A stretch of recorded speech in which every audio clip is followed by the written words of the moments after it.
Good evening, everyone, and welcome to the University of Tasmania's Island of Ideas online public lecture series.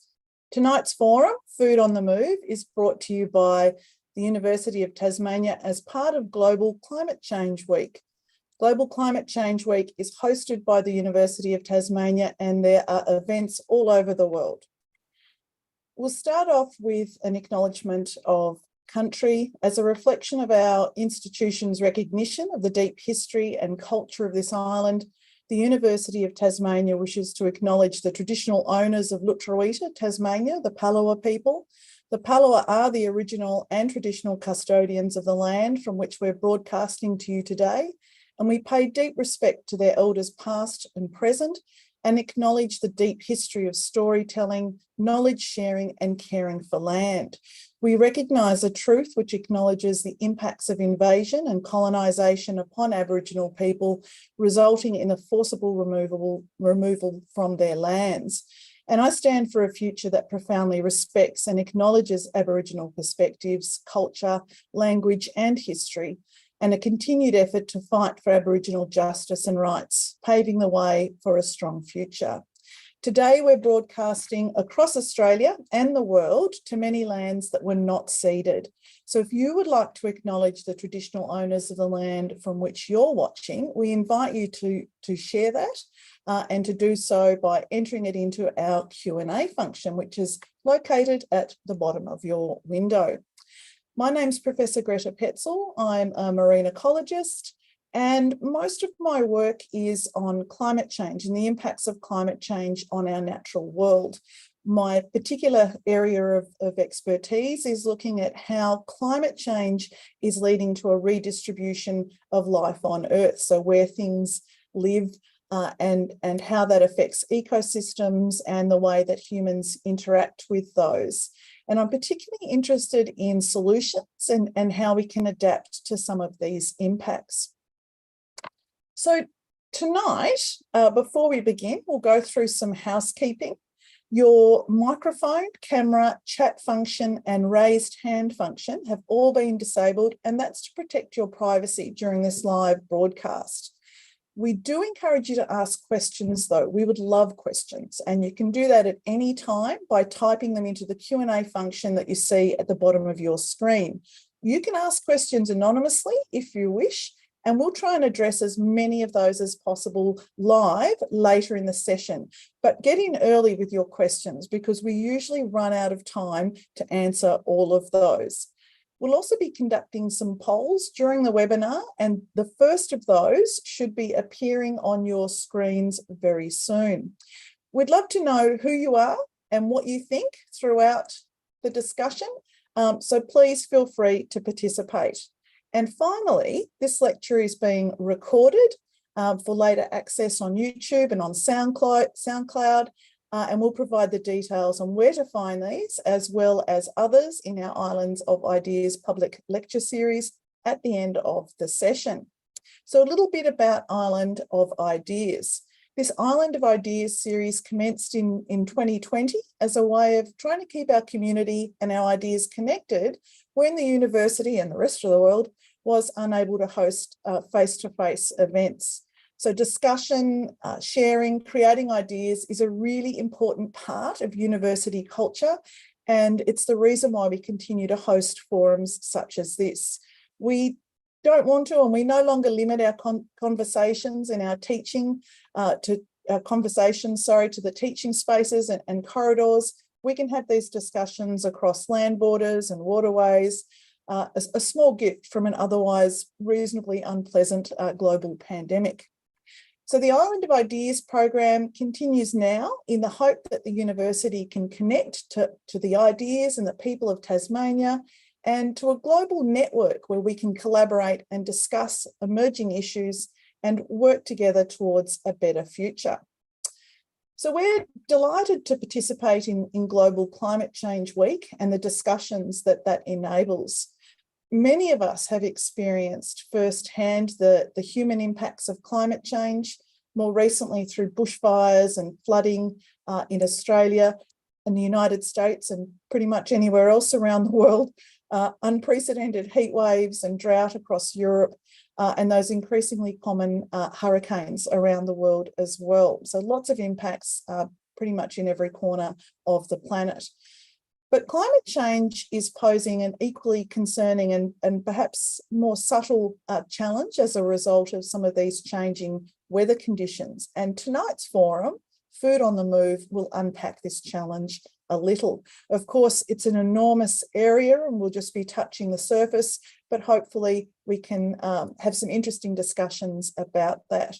So currently, climate change is predicted to lead to a net decrease in food production globally and some very big challenges in terms of extreme events and how that might impact on food production. So tonight's panelists and I will unpack this issue just a little. So as I mentioned, I'm Greta Petzl and I work on climate change. And so tonight we're going to spend a little bit of time talking about this pattern. And it's not because I have some freaky obsession with questionable digital art. It's about what this pattern represents. This pattern is, I think, a fantastic way of showing how our global climate has changed on average over time. Each one of these stripes depicts the annual average of the planet from around 1850 through to around 2020. Blue is cold, red is warmer, and you can see that that looks like a pretty stark temperature change over that relatively short period of time. And it does represent one of the largest changes that our planet has seen, certainly one of the largest changes since humans have been on the planet. Now, one of the really pervasive impacts of this temperature change has been the redistribution of life on Earth. So this is the particular area that I spend most of my time thinking about. The change in temperature that we've had across the planet so far has led to a poleward movement of species on land and in the ocean. So in the northern hemisphere, plants and animals are moving north, and in the southern hemisphere, they're moving south. So as the temperature changes, plants and animals are shifting just to keep pace with the temperatures in the environment that they prefer. On land, plants and animals are also going to higher elevations, and in the ocean, they're going to deeper depths. These shifts in species are occurring to a greater extent where the climate has warmed the most. And of course, this is just one aspect of climate change that affects humans, but it's a really pervasive impact throughout our natural world. And this map from a study of mine a few years ago shows just a few examples of all the different kinds of species that are experiencing large changes in distribution already. And in fact, the IPCC, or the Intergovernmental Panel on Climate Change, recently assessed that approximately 50% of life on Earth already appears to have undertaken major changes in distribution because of climate change. So we are literally living through a redistribution of life on Earth. And even though that's what I work on, it totally blows my mind that that's what we're living through. And just as these changes in the environment have really altered what species can live where in our natural world, it's also changed those environmental zones where our food can be grown more effectively for different species. So it's really changed where we can grow species most effectively and efficiently. And there's also been impacts through things like changes in the distribution of diseases and pests, also driven by climate, that are affecting our food production as well. And on top of those changes in the environment, in the world around us, there's also been a very large change in the trends and the pressures in our natural world. And there's a stack of graphs on your screen now. There are all sorts of different things. There's increases in human population, land use, fertilizer use, water use. Many different trends or pressures, I should say, are all trending upwards. So we're trying to grow more food to meet more demands under these changing circumstances of climate change, in addition to all these increases in pressures around the world. And if we look locally in Tasmania and Australia, we're also seeing increases in pressures, those pressures in our natural environment as well, here specifically in Tasmania and Australia. Recently, there was a State of the Environment report released just a few weeks ago, and the net summary of that State of the Environment report for the whole of Australia was that essentially the state of our natural environment is decreasing, except where we're reducing some of those local pressures. The pressures, however, are generally increasing, particularly from climate change. The management that we have is generally not at the effectiveness that we need, and that the consequences on our biodiversity and our human well-being are increasing. So these very large changes in our climate and in our natural world and in those other aspects like demand for food and changes in the environment make it really important that we take a good look at the topic for tonight. So what we're really interested in exploring, what is the impact of climate change on our food supplies, and what can we do about it? So I would like now to warmly welcome our speakers for this evening as we take a deeper look at food on the move. Shortly, we'll hear from Professor Alana Mann, the head of media in the School of Creative Arts and Media at the University of Tasmania. She is an interdisciplinary scholar researching the power relations between media, governments, institutions, and citizens in the field of food politics. International in scope, her research foregrounds communication and social learning as central aspects to food systems and transforming those. Next, you'll meet Anthony Houston, Tasmanian farmer and climate change advocate.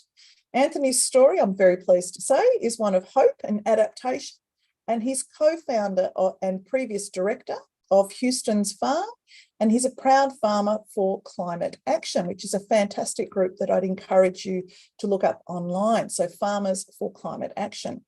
And then finally, we'll hear from Professor Christine Beveridge, Director of the Australian Research Council's Centre of Excellence for Plant Success in Nature and Agriculture. Professor Beveridge is a plant biologist interested in how plants respond to varied growing conditions, particularly in identifying how genetic and physiological networks work together to control plant productivity. So without any further delay, I'd like to welcome Professor Alana Mann. Thank you, Greta. And thank you to everyone for joining us this evening. It's a real pleasure to speak to you about this topic, which we could have called diets on the move. When I look at my points I'd like to make tonight, I'm very much focused on how the media talks to us about food in a changing climate, how different issues like the ones that Greta has noted so well, how they're presented in the media. And I'd like to also reflect on some of the things that we possibly should be talking about in our conversations about food on the move, things that we might have been talking about for decades, in fact. So to start the conversation, I'd like to take you back pre-pandemic. I'd like to take you back to 2019, when 37 researchers from 16 countries published a report called Food in the Anthropocene, the Eat-Lancet Commission on Healthy and Sustainable Food Systems, which was very much designed to shed some light on how to meet some of the challenges that Greta has set out for us. Their call was for a healthier and more sustainable global food production and consumption system, and it was met by criticism on both sides. They mentioned many common sense solutions, including curtailing factory farming, managing food waste, and also avoiding the mismanagement of land and water resources. They also recommended the adoption of a universal healthy reference diet that almost completely eliminated meat. In response, media, including agency France Press responded with the headline, "Can we still eat Big Macs and avoid climate chaos?" The Wall Street Journal called out vegetarianism as climate virtue signalling. And Joanna Blythman, in her blog, The Grocer, encouraged eaters to resist the vegan push. The meat lobby launched a vigorous social media counter-campaign against the report called #YesToMeat, which soon outnumbered the Eat Lancet tweets by about 1 to 10. So compared to this short-lived pushback through media, Anthony Green asked a more important question in Inside Development. He asked, can the Eat Lancet diet work for the global south? He noted that the Food in the Anthropocene report neglected issues that particularly affect poorer countries and poorer populations, including how governments can ensure how communities are still able to afford food to reflect higher nutrition and sustainability standards. What will happen if they don't? So his statement raises a very important question that I'd like to put front and centre tonight. How do dietary shifts by middle-class eaters in Western, educated, industrialised, rich, democratic nations impact on the life chances of millions living with hunger, a problem that we still haven't solved? Suffered often by Indigenous people dispossessed of their homelands, and for those making do in what has been called the alternative food networks of discount and dollar stores and food banks. Green shifts the perspective to the different experiences of vulnerability to climate change that are felt by marginalised populations around the world, who will, with our food on the move, become climate refugees. These communities on the front line of the impacts of a fossil-fueled food system are the victims of a system that encourages and rewards extraction of natural resources, excess production, and hyper-consumerism, which results in climate change and health inequities. So to tackle the wrongs in our food system, I argue, along with many others, that we must pay attention to the broader injustices in our food system. And it's on these injustices that cheap food really relies. Therefore, we need to possibly pay less attention to what's on the menu and how our food is produced and for whose benefit. Explaining this moral and ethical cultural complexity is a challenge that the media struggles to take on. In my research, I argue that journalists can contest the classism and racism embedded within our food system through using a food justice lens that explores how power nuances the role of voice and storytelling and positionality when talking about food-related problems and their solutions. Now, we have food media that privileges the voices and standpoints of frontline workers in fields, for example, kitchens, food service and processing lines. This sort of media can reveal the unequal power relations in food systems whereby the people who produce our food often can't afford it themselves. However, it can also run the risk of reducing the autonomy of those voices.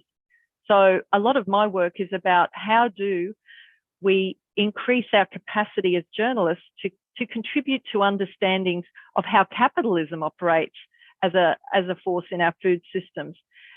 A lot of our journalism can inadvertently reproduce paternalistic framings of the powerless that appear in food insecurity and climate change discourses.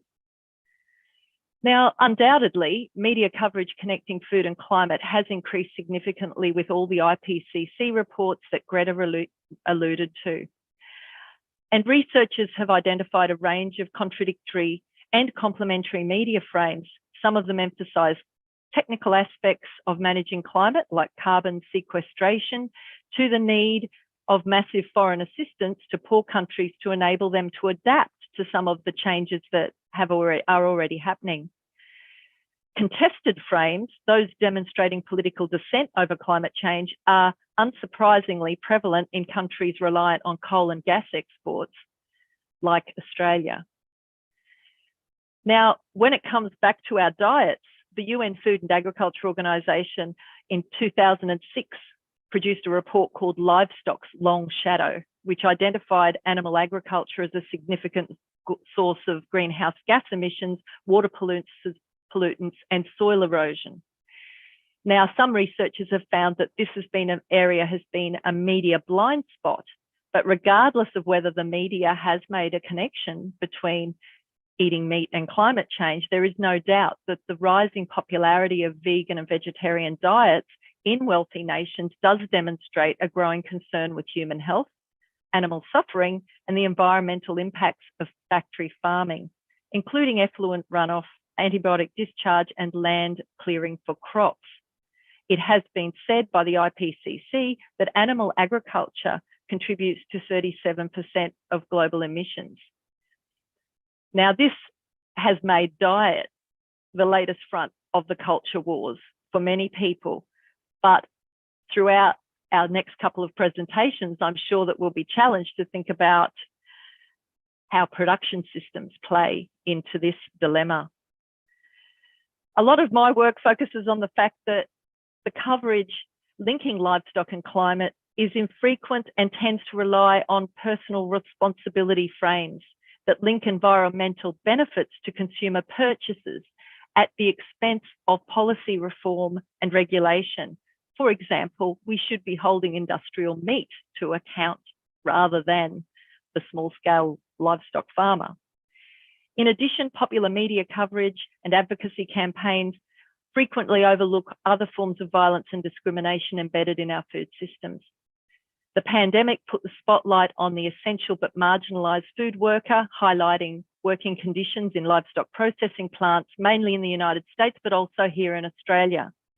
And a variety of documentary films follow commodity chains, for example, Rotten on Netflix, and we've seen exposés about injustices ranging from the murders and disappearances of UN fishing observers to food apartheid in the planning and distribution of grocery stores in countries in the US, but also in Australia.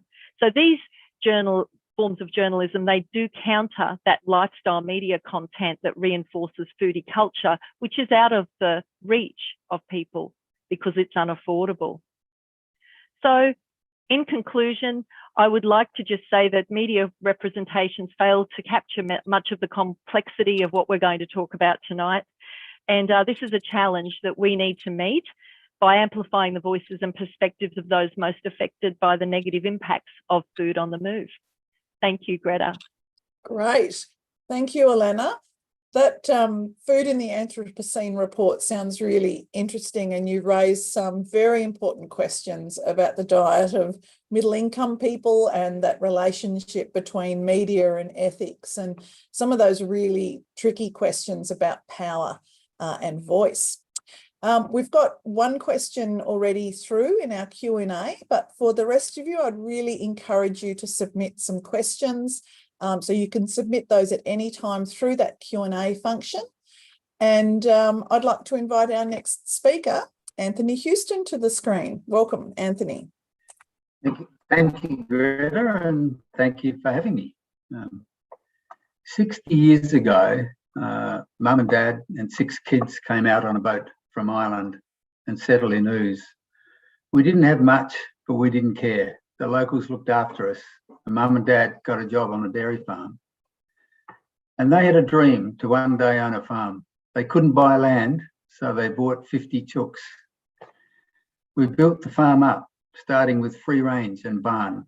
Then later we moved to Cambridge and built a state-of-the-art battery egg farm. For a while it was good, but soon people were telling us they didn't want eggs from chooks in cages. They said it was cruel. And who could blame them? We fed them antibiotics, artificial colour, and whale meal. That's ground up whales. We weren't bad people. We did what every other farmer did. We thought we were doing the right thing at the time. In the end, we had to change. But we didn't know how. It was awful. But then we got lucky. The state government built an irrigation scheme that came straight through our farm. And we had an old friend, Dennis, who for years had told us we should grow lettuce. And we always said we couldn't because we didn't have water. Well, now we did. So I rang Dennis and asked him if he could teach us how to grow lettuce. And he came down to the farm, we fenced off a little patch, planted it out and watched them grow. We were excited. Off that little patch, we cut 6 boxes and took them into Woolies. But the buyer wasn't interested. At the last minute, he turned around and said, give us a look. He took one look and he said, you got any more? And we said, well, we got 5 more in the back of the ute. He said, give me lettuce like that, I'll take all you can grow. So off we went planting. We nearly went broke, but we didn't care. Then one day the casino called and said they wanted us to cut the butts off the lettuce and wash the leaves. They didn't want the dirt all over the kitchen. So we found an old bath, chucked the leaves in the water, swirled it around and threw it in a box. They rang the next day and said, the leaves are great, but can you get rid of the water? We grabbed the plastic bag, stabbed it with a screwdriver, chucked in the lettuce and spun it over our heads. They rang again and said, it's only lasting a couple of days. What else can you do? So we grabbed the bath, put it in the cool room, then added ice. And every time we made a change, the quality improved and the sales went up. We had to make it easier though. We had to get smart. We doubled production overnight when we learnt we could swing 2 bags over a head instead of 1. And that was 25 years ago. Today, the company employs over 500 staff around the country. And I came off the board about 12 months ago, but it was 4 years ago when I stepped back from the operations and I had time to reflect on what has happened to the planet in my generation. I got worried and I joined the first school strike for climate on Parliament House lawns in Hobart. It was then that I realised the gravity of the climate crisis and the obligation I had to these kids and that Tasmania had to be part of the solution.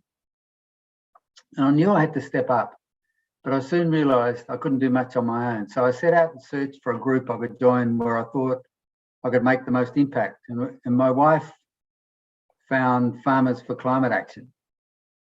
This is a movement of over 7,000 farmers across Australia working to ensure farmers are a key part of the solution to climate change. We offer support, training and opportunities for farmers to learn about climate change, adaptation and mitigation. We support farmers in having a voice on climate policy and develop campaigns that assist farmers to being leaders in climate action. Our vision is to influence Australia to adopt strong climate policies. Farmers own and control 60% of the land in Australia. Agriculture accounts for 12 to 15% of total emissions and food accounts for 25 to 30%. And as the energy and transport industries move towards the zero carbon economy, the spotlight will focus more on agriculture and the food industry. So we have some work to do. Many people, and farmers are no different, find climate change so confronting they turn the other way. It's self-preservation, we can't blame them. We have to show them there is a way out, there are solutions. We have a team in Tasmania doing the same thing as I am. And the word is getting out. Farmers are interested and the conversation is changing. Our role is now shifting from awareness to solutions and opportunities.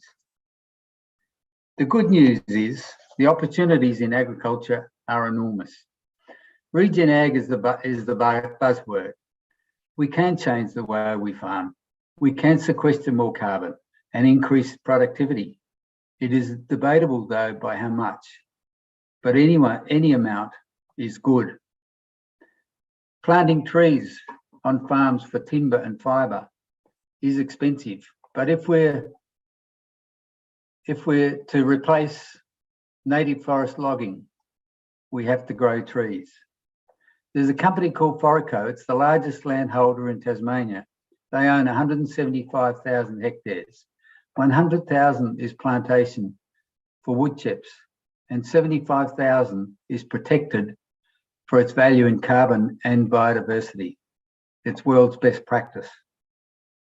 Restoring degraded bush on farms for carbon and biodiversity is far more economic than planting trees.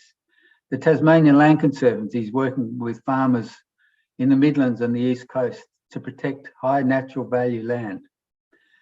Currently, the joint initiative has protected over 40,000 hectares.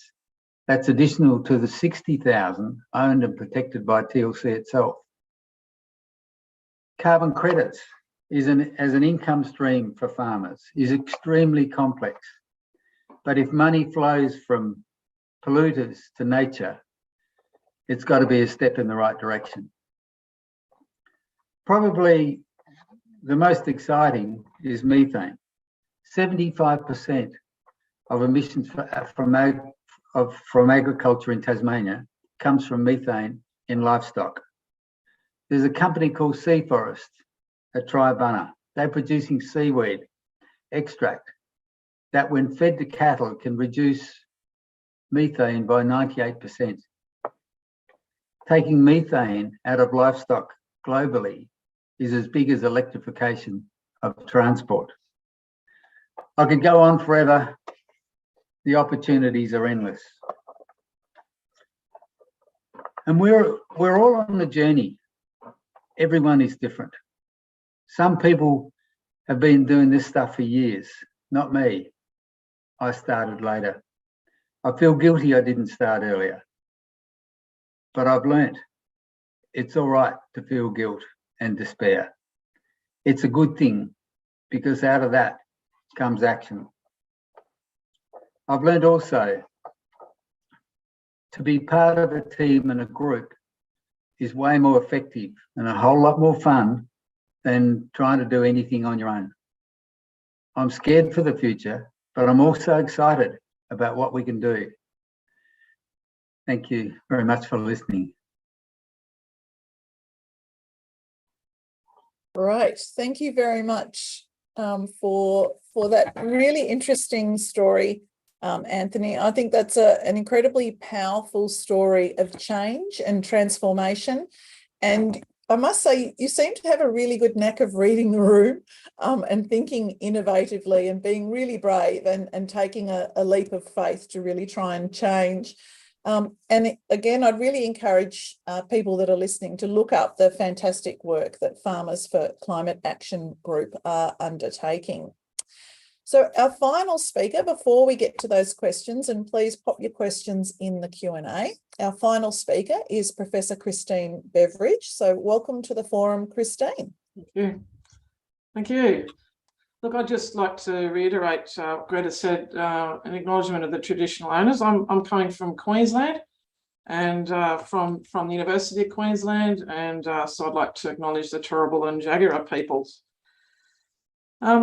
So Alana talked a lot about the link between how different plants and animals are moving into different locations, and so that's both the natural systems, so ecological systems, but it's also crop systems, as we need to try and think about moving crops into different locations due to weather patterns.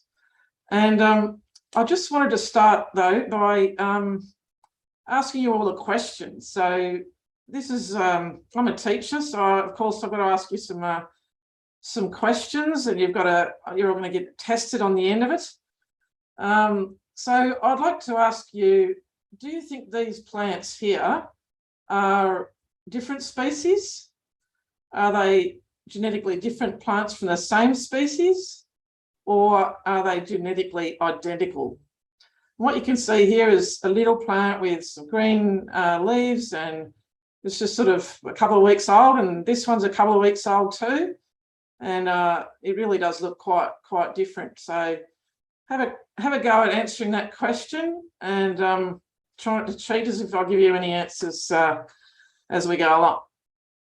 So I'd just like to say, you know, we were talking, I think it was Alana actually who was talking about cheap food, and these are three very cheap foods: rice, corn, and wheat. And the prevalence of those crops really influence the diet of many people on the planet. And a lot of people actually don't have a highly diverse diet at all. You might be shocked to know that actually these three crops make 66%, that's 2/3 of the worldwide calorie intake of humans. So we've spent a lot of time as a human population improving the success of these three crops, and we've been very, very good at it, to the extent that we've been able to deliver that type of achievement. But only 3% of the world's plant species are actually used for food. And that is a tiny amount, and that's including all the foods pictured here. And there's many other opportunities out there for us to do that. So why aren't we doing it? Well, we're not doing it because it's actually really, really difficult to make the kinds of gains that we've had with these annual crops across to other diverse annual crops and into perennial crops such as tree crops. And the challenge that we've got, as has been said by Greta, is that future crops are going to be grown in new or different environments. So how are we going to cope with that? And, you know, we've got to do that with an increasing world population and concomitant decrease in the available land per person. So we've got to do a lot more with less land per person as we move ahead into the future. Now, if we look at just one of those three crops I mentioned earlier, an Aussie crop, wheat, this is the increase in yield in tonnes per hectare that we've achieved since the 1960s through to the current time. You can see, you know, the breeders and all the people helping the breeders done a fantastic job at increasing the productivity per hectare of the wheat crop. What people are predicting, though, is that with climate change and heat stress, there's going to be a downward trajectory in the productivity of those crops. And what we need to be doing is actually delivering more. Because of the growing population, we need to be having even more increased trajectory, and we've got to deal with the climate effect. So we've kind of got a double whammy with increasing population and climate change, putting this real pressure on our food supply. So in conclusion of that part of the sort of presentation and sort of summing up what many have said today, we need more food overall. We need a more diverse food supply, and we need to do that with existing lands that we're using without expanding land use, so that we can use those farms to grow you know, natural forests and so on. So coming back to the solution, it kind of lies actually in the answer to this question here. Not all plants are the same. But actually, yes, so we've got some answers here. So some people said, what we've got 12% of people said different species, 33% said genetically different from the same species, and 55% of people said they're genetically identical. And that's actually the truth. They are genetically identical, and that is amazing for the 45% of people who didn't know that. This is a garden pea plant. This is the same plant Mendel used for his genetic work. And you can have genetically identical plants like these three here and this one here that look very, very different from each other. And that is the challenge that we've got to meet when we're trying to think about a new environment with climate change. If we've got to grow plants in a new environment, we don't know how they're going to respond in that environment. But the amazing thing about plants is that they've already learnt how to respond to a whole bunch of different environments. So as scientists, if we can figure out how plants have done that, we can actually enlist that power. So I've got my example here of plants grown in the light and the dark. I've got an example here where a lot of you have probably done this. You've taken a cutting and perhaps added some rooting hormone, and then you can get that cutting to produce roots. So that's like having a piece of your finger cut off and then producing, you know, the rest of your hand from it. It's quite amazing what plants can achieve. And over here is an example where if we chop the top off a plant, we can have 40 centimetres away from where we've cut it off, we can get this kind of outgrowth of little auxiliary buds to replace that shoot within only 24 hours. So plants are incredibly able to adapt to their environment. They have amazing abilities to change in response to their environment. This has been honed during evolution. So what do we need to do for the future? The solution that we're looking for here is to enhance our predictive power. So I forgot to mention, but it costs about $1 billion just in rice or corn or wheat to produce a new cultivar or 2 or 3 new cultivars. So one breeding activity of $1 billion would have to be spent to do that. Why is it so expensive? It's because we're really not good at predicting what the relationship is between the genome and what the plant's going to do in a new environment. But just over the last decade or so, we've got a lot better at doing this prediction. Number one, we've got a lot better at investigating solutions that evolution has already produced. So ecologists are now doing a lot of sequencing with their research so that if they discover a solution in nature, they've got an opportunity to actually look at the genes that are responsible for that solution. We also, through mathematics, are becoming much better at taking the knowledge of how plants actually work. So that's the sort of research that people like myself have been doing for years and years and years, trying to understand just one trait in plants. If we could put that knowledge together in a mathematical setting, then we can kind of provide it to the breeders that can put into their breeders' equation to try and more rapidly enhance knowledge transfer into improving crops. And this has been greatly enhanced by economical genome sequencing. So, just 10 years ago, it had cost thousands and thousands of dollars to sequence one individual plant. Now we're talking $200. Maybe if you do enough of it, you might even be able to get that down to $20. So that means that we can look at the diversity of a large number of plants. We can correlate that with what the plant looks like. We can bring knowledge in to how plants function in different environments. And with powerful mathematics and computing, which as you probably all know, when you just look at your watch and go, oh my God, that was a whole phone just a couple of years ago. The things that we can do now with our computers and with powerful mathematics is phenomenal. And so what's happening is you've got mathematicians, biologists, ecologists, and bioinformatics people. They're the people that do all the genome sequencing. They're all working together to figure out how we're going to solve the problem of increasing yield in these plants in new environments, as well as working on these diverse plants and increasing their yield. So look, Anthony talked about his adversity and how that breeds innovation. Look, I think a lot of scientists like to do innovation straight off the bat.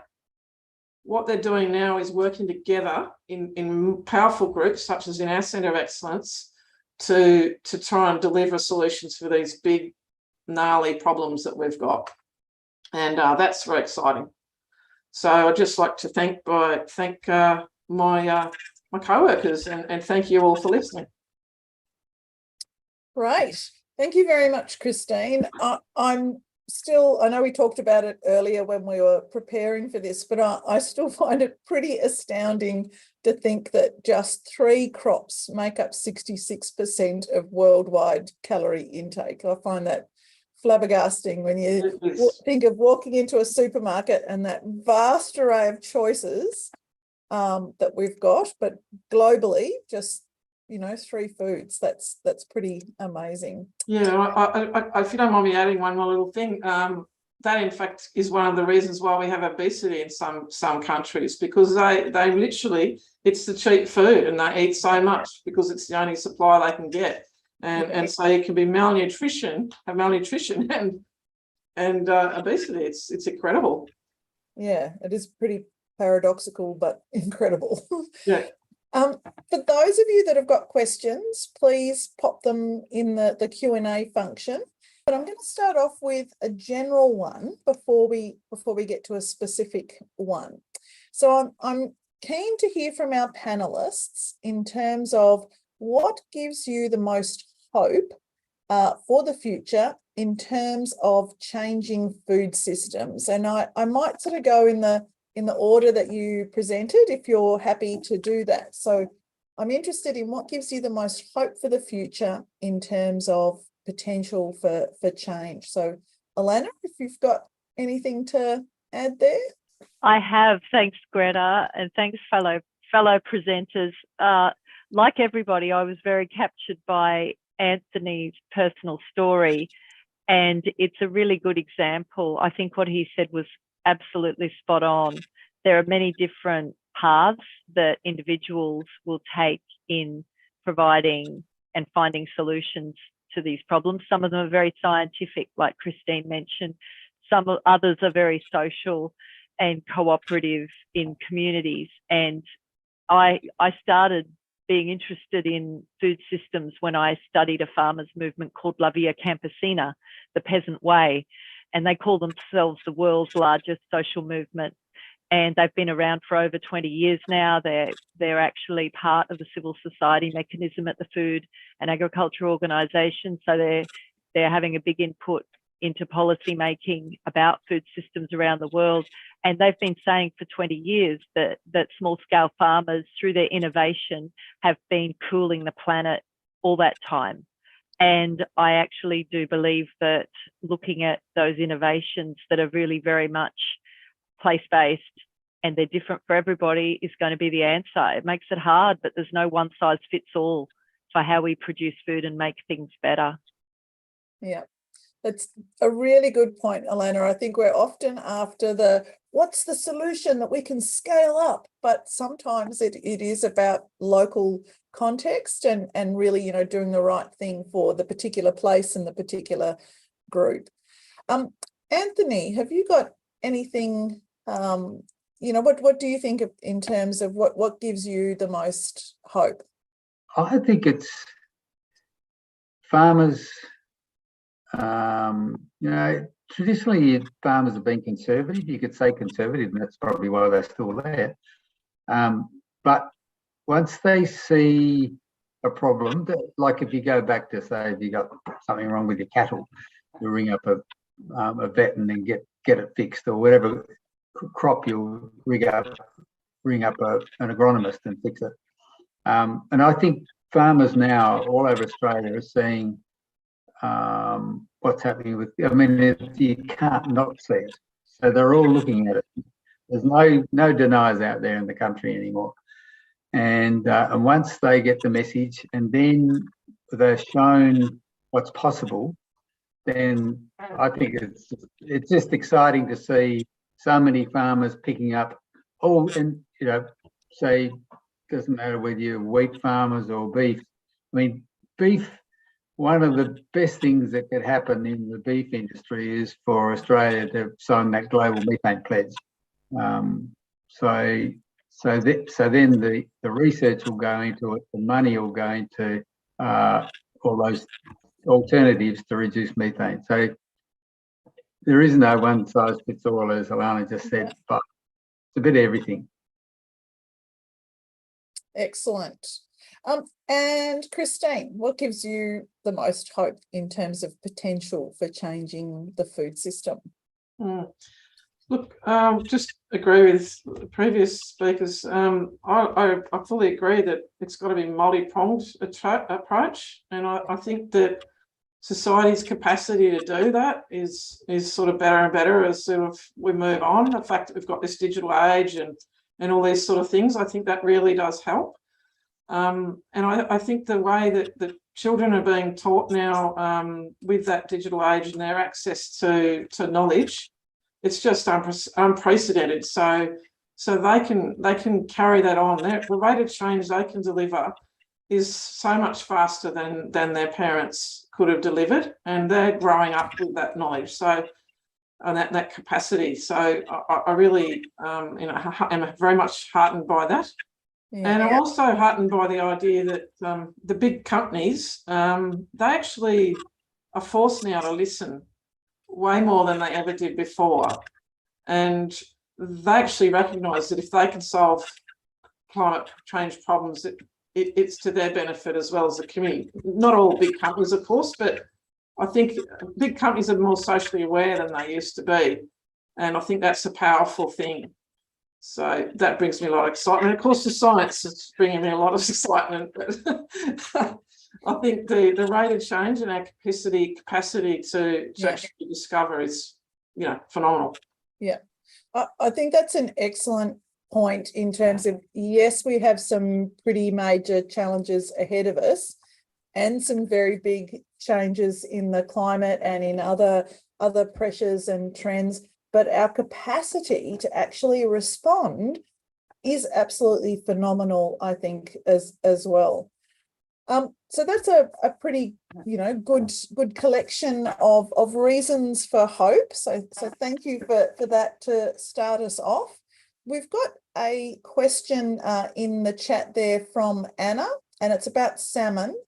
And there's two parts to this question, I think. So it's around, given the temperatures for salmon, the optimal temperatures are around 10 to 15 degrees, and we have temperature in our marine environment increasing, does that make sense to continue? And also about the impacts of fish farming. We know it has impacts on our natural world.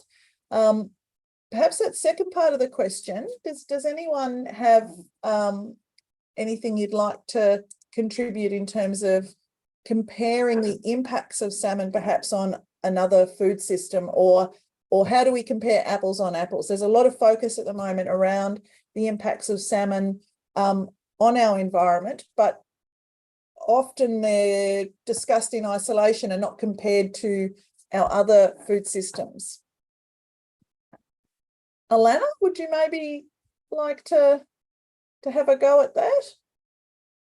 I think that the question of where we're going to get protein is a really interesting one, and it's got there are a lot of potentials to do great things. For example, Anthony mentioned the focus on algae and seaweeds. That's also really important for human diets. What worries me again is the communication challenge that we have, because big corporates are able to market novel foods as solutions. So therefore we have some ultra processed foods which are plant-based entering the market, and they're not good for our health or the environment. So again, it's all in the fine print when it comes to making choices. Yeah. Regarding seafood, of course, it's really challenging, because for a long time people were told that it would be more environmentally friendly and better for your health to eat fish. And some of the research that I did in Mexico, where there are really very bad preventable health challenges, including obesity, a country that used to be entirely self-sufficient had a great diet of beans and maize and squash, and they've been told that they should adopt the salmon and broccoli diet. So an entire food culture has been changed to an unsustainable one, but it's a Western model of a healthy diet. Yeah. So again, I think the ways of knowing need to be reconsidered. Yeah, there's a lot of conflicting messages out there about food and our choices and those sorts of things, isn't there? But I think that the crux of Anna's question is really around, from my perspective anyway, comparing apples with apples. So yes, there are impacts of any food production system, and we absolutely need to be transparent about those, aware of those, and hopefully factor those into our consumer choices. But it is good to try and think about those trade-offs that are in any food system, and how do we compare across those. That's something that I find pretty confusing. But just to quickly get at the second part, or the first part about Anna's question around temperatures and salmon. There are things that that can be done with salmon aquaculture to help salmon thrive under slightly warmer temperatures, and kind of similar to what Christine was talking about in plants, a selective breeding of salmon to make them more thermally resistant. They can go offshore, deeper water, those sorts of adaptations to the production system, growing them at lower densities, which is better for the environment, and also changes the threshold a little in terms of what salmon can put up with and thrive in terms of temperature. But it is a pretty big question, I think, for the salmon industry longer term, because of the rate of change that we have here in our waters. So the east coast of Tasmania is warming at almost 4 times the global average. So we're at the pointy end of change in terms of temperature. We've got some fantastic other questions here, and I think I might direct one of these to Anthony.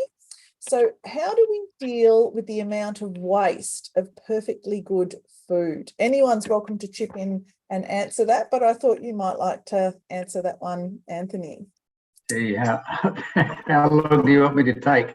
It's really difficult because it comes up all the time, and I've been on so many workshops and so many meetings talking about waste. And you just take, say, in our, because like obviously we're growing vegetables, and the types of products that we grow, people want perfect food. They can't have a bit of a spinach with a hole in it.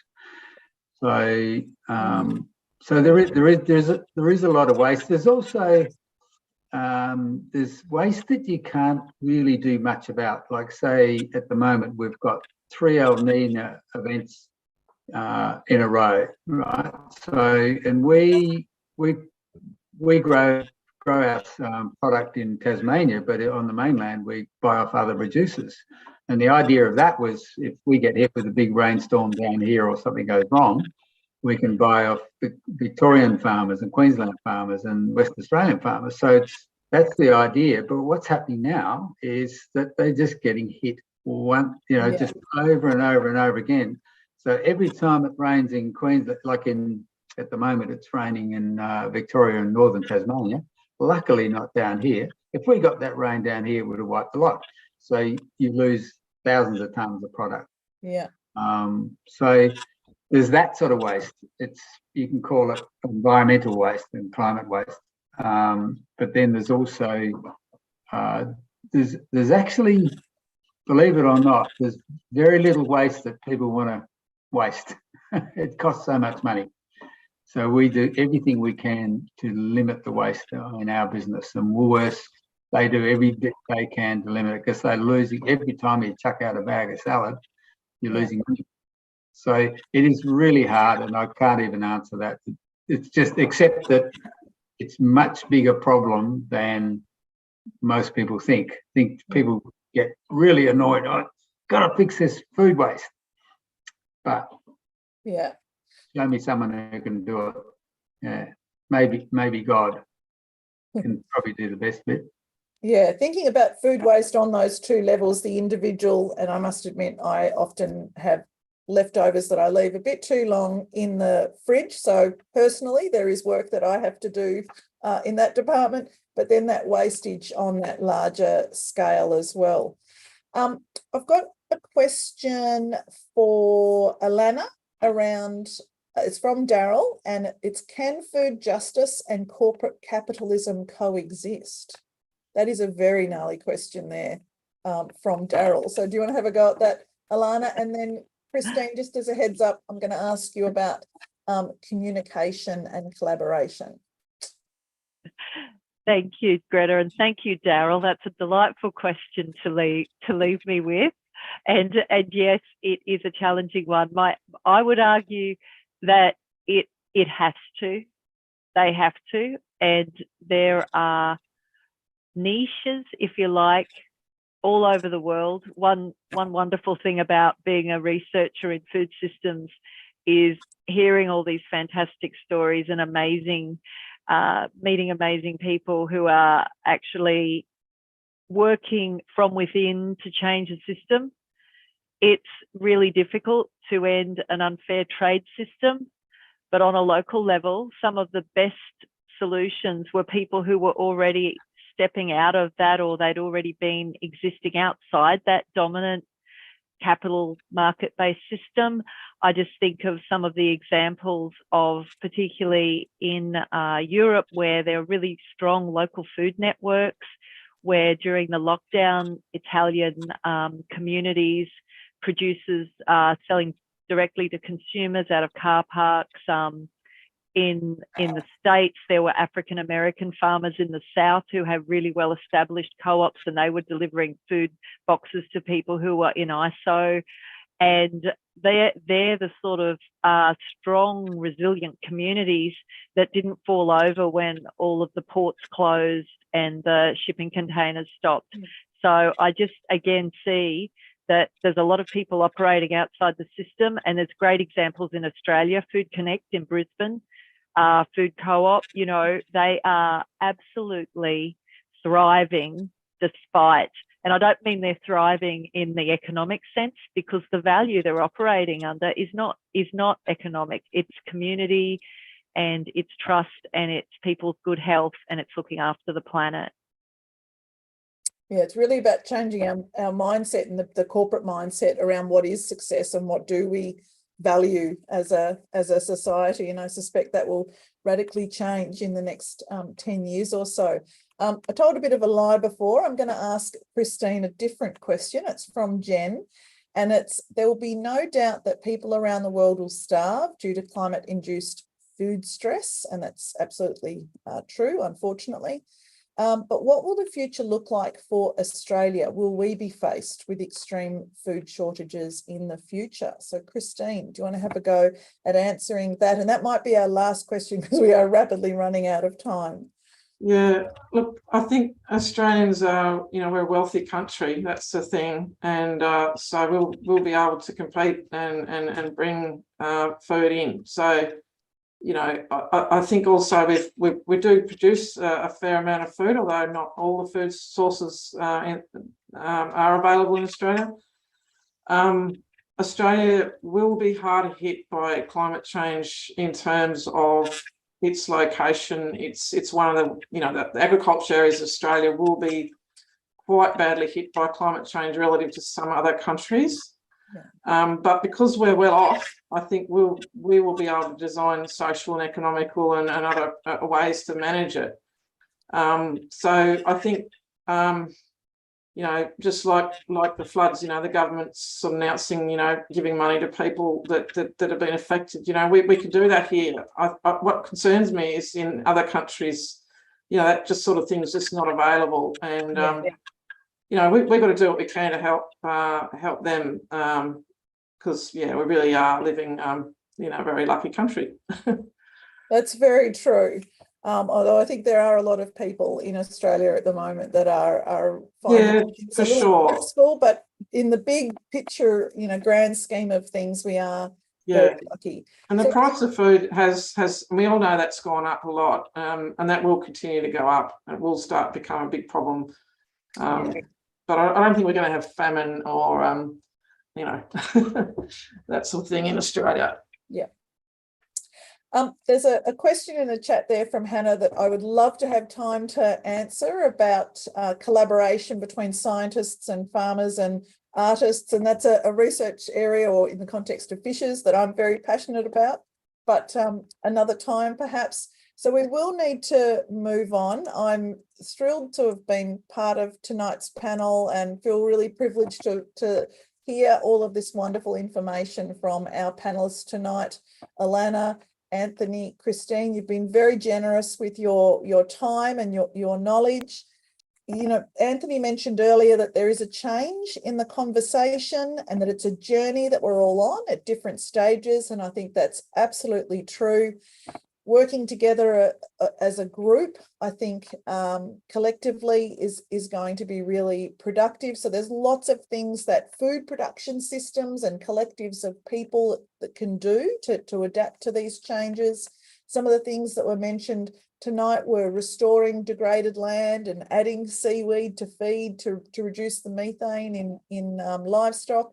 And Christine showed us about making changes to the way that we can grow crops. So lots of things that we can do. And all of our panelists mentioned that potential, the capacity that we've got for change. So please join me in thanking our guests for this evening, Professor Christine Beveridge, Anthony Houston, and Professor Alana Mann. This evening's talk will be available soon as a video and a podcast, and you can find links to these and to many others on the university's Island of Ideas website, which is now on your screens. And you can also register for upcoming events in the Island of Ideas series on this site, or you can use the direct link that we've provided to you in the chat box right now. So next week, you can join Dr. Kristen Hines on Thursday at 6 p.m. for Two-Headed Tasmanians, Our History, Our Future. She'll discuss why Tasmanians were thought to have two heads, what caused it, and the startling truth her 20 years of research unveiled about the health implications of the unique Tasmanian diet. I, for one, will be tuning in because I grew up in Tasmania, and that story about the two-headed Tasmanians was something that I remember very vividly from my childhood. So this is an event not to be missed. So thank you very much for joining us this evening. We wish you all the best and hope to see you online again very soon. So on behalf of my fellow speakers and the University of Tasmania, thank you very much for tuning in, and good night.